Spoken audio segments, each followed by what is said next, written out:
विमल पोलो जोबा केसरी, हर पल मनाओ केसरी त्योहार। राजकिशोर तिवारी, आपका स्टैंड क्या है?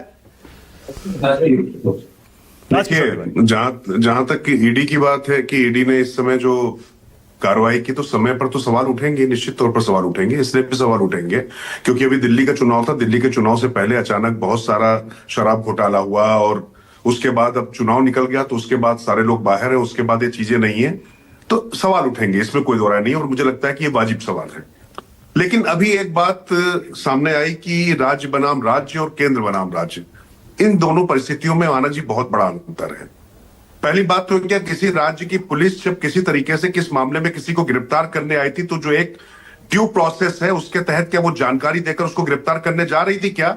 एक केंद्रीय एजेंसी के साथ में उसकी तुलना नहीं की जा सकती। पहली बात तो ये है। एनफोर्समेंट डायरेक्टरेट जब वहां पर कार्रवाई कर रही है, और पिछली बार अगर आप याद करिए कि राजीव कुमार के मामले में ममता बनर्जी ने जिस तरीके का वहां पर वितंडावाद खड़ा किया था, वो बिल्कुल जायज नहीं था। और इस बार भी क्या किसी राजनीतिक दल के दफ्तर में छापेमारी हुई थी? नहीं। ये एक वक्तव्य है पूरी राजनीतिक दलों की प्रणाली पर भी कि कैसे कार्यकर्ता, उनके पदाधिकारी, उनके नेता, वो सब नेपथ्य में चले गए हैं। असली रणनीतिकार, असली सलाहकार क्या ये एजेंसियां हो गई हैं? क्या उनके कहने पर टिकट दिए जाएंगे और इतने कागजात क्या उनके पास चले जाते हैं कि वहां पर जाकर के आ सकता है? और बाकी रही बात की, ये तो सच है कि क्या किसी भी समय जांच एजेंसी को कहीं पर भी कार्रवाई करने से क्या कोई सत्ताधारी दल वहां पर रोक सकता? क्या यह धमकी दी जा सकती कि हम भारतीय जनता पार्टी के कार्यालय पर जाकर पुलिस छोड़ देंगे? तो ये जो पंजाब में एक, देखिए पंजाब के, सॉरी माफ कीजिएगा, पश्चिम बंगाल में जिस तरीके से वहां की राजनीति का चरित्र रहा है, वहां पर ये आपको बड़ा कॉमन लग सकता है। लेकिन मैं फिर कह रहा हूं, इस समय चुनाव के समय इसको दो तरीके से देखना पड़ेगा। क्या ईडी या सीबीआई की कार्रवाई चुनाव के समय में होती, ये एक ऑब्वियस रीजनिंग है। ये बतौर इसके लिए पत्रकार होने की और बहुत ज्यादा जानकार होने की आवश्यकता नहीं है। ये जनता के दिलो दिमाग में है कि भाई जब जहां चुनाव होता तो एजेंसियां क्यों पहुंच जाती हैं। यहां तक ठीक है। लेकिन ये जो अभी तुलना है कि मतलब राज्य से राज्य में चले गए, तो वो ड्यू प्रोसेस था नहीं। केस पे वेरी करना चाहिए। मुझे लगता है इस बात को ध्यान रखना पड़ेगा, वरना इस तरीके से तो फिर संघीय ढांचा चल नहीं सकता। कि इन्हीं ममता बनर्जी ने क्या किया था, बोले कि हमारे प्रदेश में सीबीआई और ईडी आएगी नहीं। अब ऐसे तो नहीं चल सकता भाई। इसी तरीके से कुछ और राज्यों ने भी कह दिया था कि सीबीआई और ईडी आएगी ही नहीं। हाँ, वो कंसेंट विड्रॉ कर लिया था जी। हाँ, लेकिन मैं कह रहा हूं कि ये सारी बातें लगातार होती रही हैं।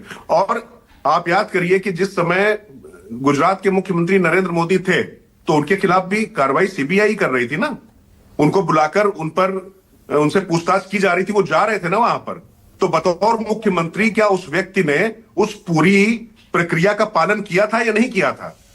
तो आज की तारीख में ममता बनर्जी के घर पे छापा नहीं मारा गया था, एक मुख्यमंत्री को नहीं बुलाया गया था। एक आई पैक का जो कि कर्मचारी है, उनकी अपनी एजेंसी है, वो तृणमूल कांग्रेस के कार्यकर्ता नहीं है।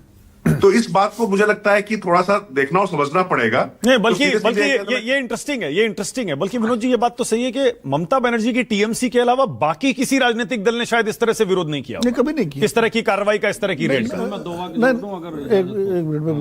नहीं, वो नहीं किया, किसी ने नहीं किया, बस सही है। लेकिन एक बात जो भी अशोक ने कही ना कि ड्यू प्रोसेस वाली बात, ऐसा नहीं है। पुलिस, कई राज्यों की पुलिसें करती भी है, कई बार सूचना देती है, कई बार नहीं भी देती हैं, क्योंकि सूचना लीक होने का एक डर होता है, नंबर एक।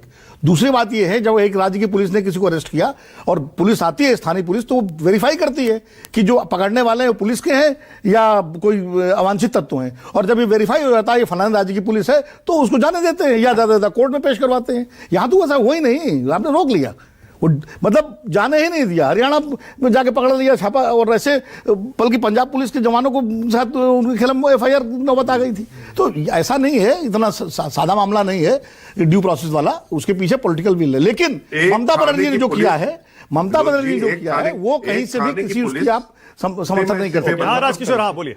हाँ। मैं कह रहा हूं कि एक थाने की पुलिस भी अगर दूसरे थाने में जा रही होती, एक जिले का एसपी दूसरे एसपी को बात करता है। यहाँ दो राज्यों की बात थी, चूंकि इन दोनों मामलों की जिस मामले की यहाँ बाध्यता नहीं है, मेरे संज्ञान करती है, लेकिन बाध्यता नहीं है तरीके से। नहीं, लेकिन ये था, इसकी कोई बाध्यता नहीं है, क्योंकि कई बार इंफॉर्मेशन लीक ना हो जाए, इसलिए पुलिस नहीं भी करती है। दोनों चीजें हैं। ऐसे कई मामले हमने देखे हैं तो पुलिस नहीं इन्फॉर्म करती है। अभी भोपाल में अभी 2 पत्रकारों को राजस्थान की पुलिस गई, उठा के ले आई, किसी को इन्फॉर्म नहीं किया था, आनंद पांडे को और पत्रकार को। बाद में फिर वो यहां से जो है नहीं, मुझे तो इसमें सुशांत सिंह राजपूत की जो आत्महत्या थी उसका मामला याद आ गया।